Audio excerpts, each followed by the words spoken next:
ರಾತ್ರಿ ನೆನೆ ಹಾಕ್ಕೊಂಡ್ಬಿಟ್ಟು ಬೆಳಗ್ಗೆ ಇದು ಫಸ್ಟು ಪುದೀನ, ಶುಂಠಿ, ಕೊತ್ತಂಬರಿ, ಹಸಿಮೆಣಸಿನ್ಕಾಯಿ, ಆಮೇಲೆ ಇದು ಲವಂಗ, ಚಕ್ಕೆ, ತೆಂಗಿನಕಾಯಿ ಒಂಚೂರು ತುರಿದಿರೋದು, ಈರುಳ್ಳಿ ಎಲ್ಲ ಹಾಕ್ಕೊಂಡು ಅದು ಒಂದು ಇದು ಇದಕ್ಕೆ ಉಡ್ಕಿ ಚಟಪುರು, ಆಲೂಗಡ್ಡೆ ಅರ್ಧ ಕಟ್ ಮಾಡಿ ಅದರಲ್ಲೇ ಬೇಯಿಸ್ಬೇಕು. ಆ ಟೊಮೆಟೊ ಇಷ್ಟು ಹಾಕಿ ರುಬ್ಬಬೇಕು. ಏನೇನು ಹೇಳಿದ್ರು?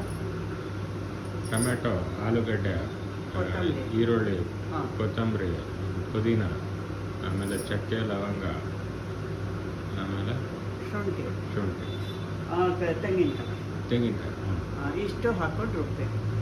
ರುಬ್ಬಿಬಿಟ್ಟು ಈ ಚೆನ್ನಾಗಿ ಕುಕ್ಕರಲ್ಲಿ ಬೇಯಿಸ್ಕೊಬಿಡೋದು. ಕುಕ್ಕರಲ್ಲಿ ಬೇಯಿಸ್ಕೊಬಿಟ್ಟು ಆಲೂಗಡ್ಡೆ ರುಬ್ಬೋವಾಗ ಎಲ್ಲ ರುಬ್ಬಿಡೋದು. ಅದೇ 10 ಮಸಾಲೆ ರುಬ್ಬೋವಾಗ ಒಂದು ಸ್ವಲ್ಪ ಚೆನ್ನಾಗಿ ಹಾಕ್ಬೇಕಾ? ಬೇಡ ಬೇಡ ಬೇಡ ಬೇಡ ಇದೆಲ್ಲ ರುಬ್ಬಿಬಿಡೋದು.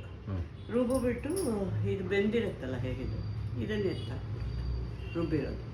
ಆಮೇಲೆ ಮೇಲ್ಗಡೆ ಕೊತ್ತಂಬರಿ ಒಂಚೂರು ಸಣ್ಣಕ್ಕೆ ಹೆಚ್ಚಿಬಿಟ್ಟು ಕೊತ್ತಂಬರಿ, ಪುದೀನ, ಟೊಮೆಟೊ, ಈರುಳ್ಳಿ ಅದ್ರ ಮೇಲೆ ಹಾಕ್ಬಿಡೋದು. ಸ್ವಲ್ಪ ಗರಂ ಈರುಳ್ಳಿ ಬೇಯಿಸ್ಬಿಟ್ಟು ಹಾಕ್ಬೇಕಾ? ಹಂಗೆ ಇಲ್ಲ, ಹಸಿ ಹಾಕ್ಬಿಟ್ಟು ಚೆನ್ನಾಗಿ ಕುದಿಸ್ಬಿಟ್ಟು ಒಂಚೂರು ಗರಂ ಮಸಾಲ, ಉಪ್ಪು ಹಾಕೋದು.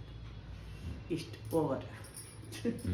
ಕೊಡಪ್ಪ, 500 ರೂಪಾಯಿ ಕೊಡು.